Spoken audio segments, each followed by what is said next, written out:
Moving on to story number 2. Gang, I hate being Johnny Raincloud.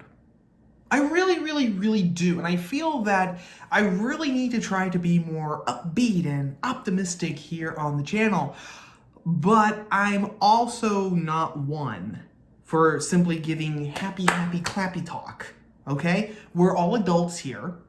And there are, some people here who have subscribed to the channel who are not legally adults. They're still minors. But unfortunately, in the times that we live in, we're going to have to grow up a little faster. I sound like I should say that in an Arnold Schwarzenegger impersonation, because in his 5 steps for success, he had to say, work harder, you can't sleep. Sleep a little faster so that you can have more time to work. I feel like I should say it like that, grow up a little faster. I do a terrible Arnold impersonation. But anyway, that is neither here nor there, because the unfortunate bad news that I'm going to share here is that we are living in a pre-totalitarian society. And I've got 2 stories here to back up that claim, which might be rather inflammatory. You might be thinking, it's not that bad. Sure, there have been riots this year. Yes, there has been this horrible madness almost that has taken place on the left. People pulling down Columbus statues, Washington statues, Lincoln statues, and everything. And people are more partisan and divided and hateful than ever. But pre-totalitarian, come on, Nate. You're deliberately looking for bad news. You're determined to see the worst in anything. I really wish I was, gang. I really wish I was, but take a gander at these 2 stories. This first one from NBC News. Headline, Yelp, the restaurant rating website, to add alerts on businesses, get ready for it, accused of racism. Bum, ba, bum, bum. Now more than ever, still from NBC News, consumers are increasingly conscious of the types of businesses they patronize and support, the San Francisco-based review company said. Of course they would be based in San Francisco. Where else could a business which got such a harebrained crackpot idea be based other than San Francisco? So, continuing from NBC News, the story itself. At Yelp, we value diversity, inclusion, and belonging, both internally and on our platform, which means we have a zero-tolerance policy to racism, said Nori Malik, the company's vice president of operations. We know these values are important to our users, and now more than ever, consumers are increasingly conscious of the types of businesses they patronize and support. Reports of alleged racism at businesses have recently risen on the Yelp platform. When a business gains public attention for overt racist behavior, such as using racist language or symbols, Yelp will place an accused of racist behavior alert on that business's Yelp page and link to a news article where customers can read about incidents themselves. The company also said reviewers will be based on personal experiences with the business. This is totalitarian, gang, pure and simple. Because, well, for the very obvious fact that, can you actually tell me, in the comment section, can you tell me specifically and objectively what racism is? You can't. You can't. You can give it a go. Go into the comment section.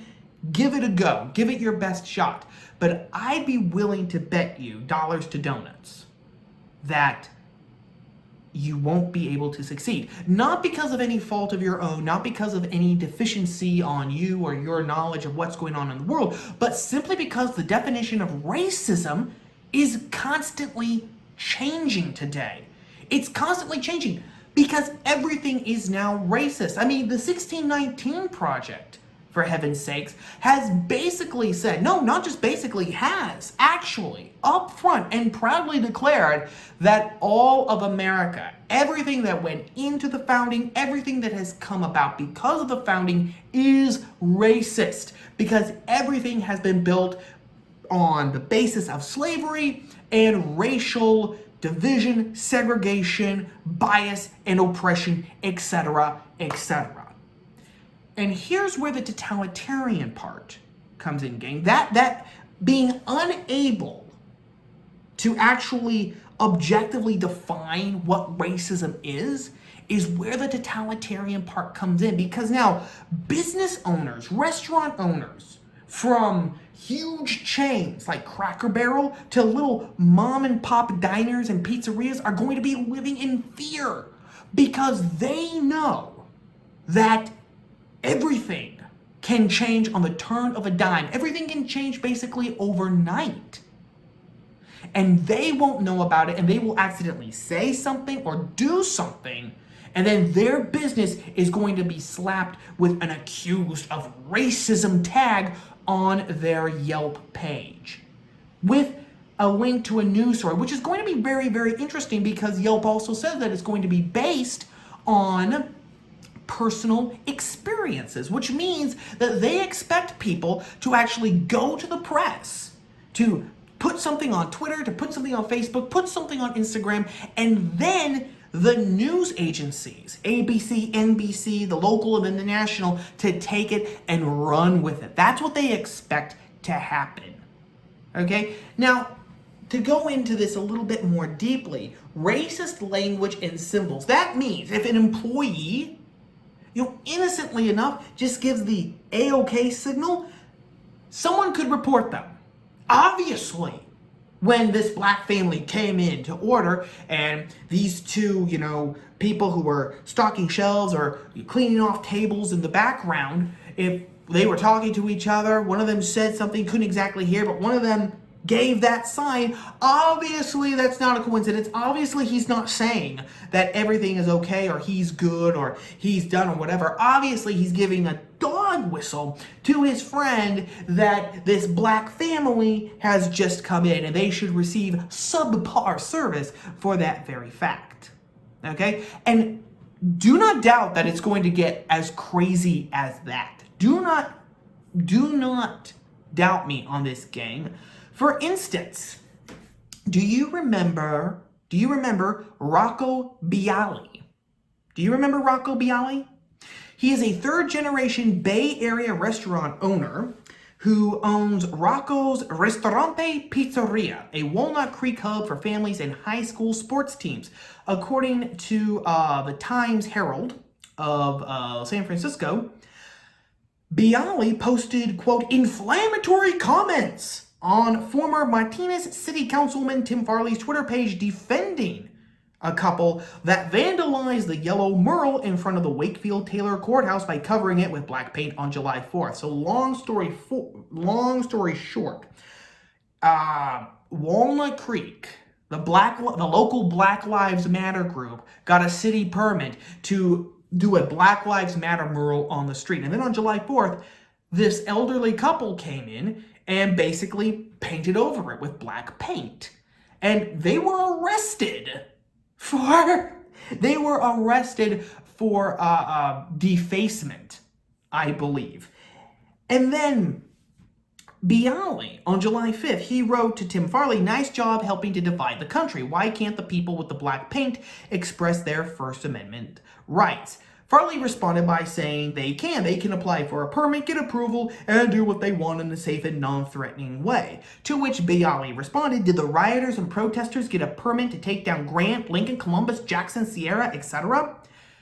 Now, reading from the Times Herald, quote, it wasn't long before locals took to social media pledging to ban the restaurant as a result of Bialy's comments. By noon on Tuesday, Yelp already had 35 one-star reviews slamming Bialy's comments, and by 3 p.m., Yelp had shut down the commenting function on Rocco's page. Should go out of business, wrote Austin R. of San Francisco. There is no tolerance for a racist business owner in 2020.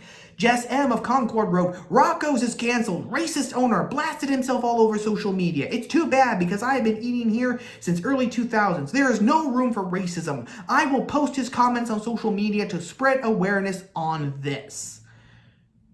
For simply asking a civil question about, hey, if these people painted on a public street, why couldn't these people paint on a public street? And he raised a very pertinent question. If the people who were tearing down the statues of George Washington, Abraham Lincoln, Christopher Columbus, Andrew Jackson, Junipero Serra, Ulysses S. Grant, etc., John Castleman, etc., did they get a civil permit? Were they exercising their First Amendment rights in a legal, lawful, non-threatening way? But that was racism. And then he had to grovel all over himself, beg their forgiveness, so he wouldn't lose his livelihood and wouldn't lose his business. This is the sort of thing now that Yelp is going to be promoting. Things like this. All over the country, restaurant owners are going to know. They're going to remember Rocco Bialy, and they are going to say, I'm not going to be another Rocco Bialy. Whatever you want, whatever is the new definition of racism, whatever is racist, I will not do it. Please do not cancel me. Okay? That's the first story. That's the first thing. I'm going to tie it here at the end. The second story that proves this point is concerns Dungeons and Dragons. Okay, now I'm not a D&D player. I'm sorry. I played it maybe no more than 3 times when I was in college. Okay, not my cup of tea. I'm not a tabletop game person. I love board games. Heck, I love a lot of board games, but tabletops, I'll find something else to do. Thank you. But did you know that Dungeons and Dragons is officially removing negative orc and kobold racist traits? You can't make this stuff up. This is from the website Bounding Into Comics.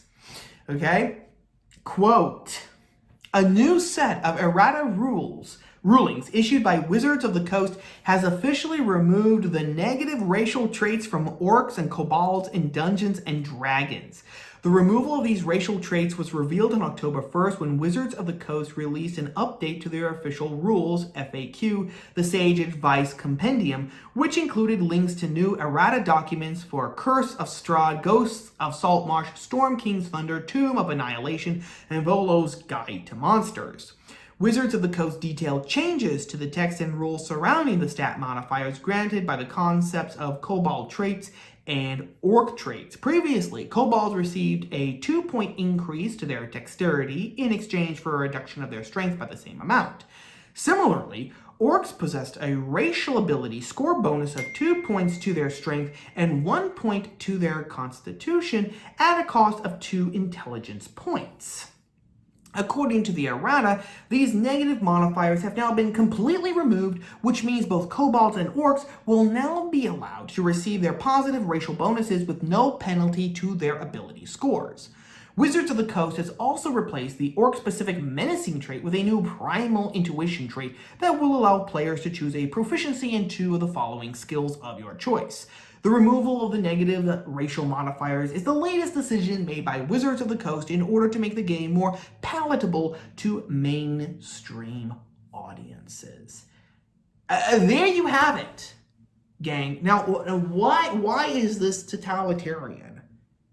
Because I mentioned at the beginning of this section, that both of these stories show that we are living in a pre-totalitarian society. Well, I've already kind of detailed about the Yelp thing, forcing business owners to bow down to whatever new definition of racism happens to be prominent that day. The Dungeons and Dragons story here gets into a different factor of it.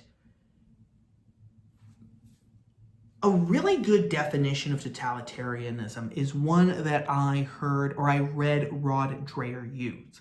Rod Dreher differentiated totalitarianism from authoritarianism in this way. He said authoritarianism is obsessed with what you do, but they don't care about what you think. An authoritarian will demand that you burn incense to his statue, but he doesn't care if you believe that he's the Messiah or not. As long as you burn the statue, as long as you just go through the motions, you're fine. A totalitarian not only is obsessed with what you do, but he is obsessed with how you think. For him, it's not just enough that you burn a statue to the great leader, you burn incense to the great leader statue. You also have to think that you are burning incense to a god, and he will grind on your mind and grind on your mind and grind on your mind and threaten and punish and cajole you with carrots and sticks, sugar and vinegar, until you actually agree that yes, the great leader is God himself. So totalitarians, no segment of life is off limits to them. In fact, no segment of life can be off limits to them. They have to control everything. There can be absolutely no free space anywhere for you to just think, for you to actually think your own thoughts and be, no, this is wrong. This is not the truth. This is all based on lies. There can be absolutely no free space to do that, because before you know it, that free space is going to expand and expand and expand. And before you know it, the entire totalitarian system is going to be under threat of complete dissolution. It's going to be under siege. That's what this Dungeons and Dragons story shows. A stupid tabletop game from the 80s, brought about because of the success of the sword and sorcery genre, which was largely brought about in 1982 because of Conan the Barbarian with the aforementioned Schwarzenegger. Even something like that is not off limits. Even when you are playing Dungeons and Dragons, you have to be woke. You have to be, because they will not let your mind free for a single instant. Do not doubt me on this, gang. They want your mind enthralled to them. And they will not give you a moment's peace, no matter what you do, no matter where you work, where you live, what you watch, what your entertainment is, no matter what games you play. Okay, we have gotten down to the level of games. That is how deep we are in this. And that's why I say you could win presidential elections from here until doomsday, and it won't make a difference at the end of the day when Dungeons and Dragons now is helping to indoctrinate you or keep you indoctrinated in the school of woke. That is story number 2.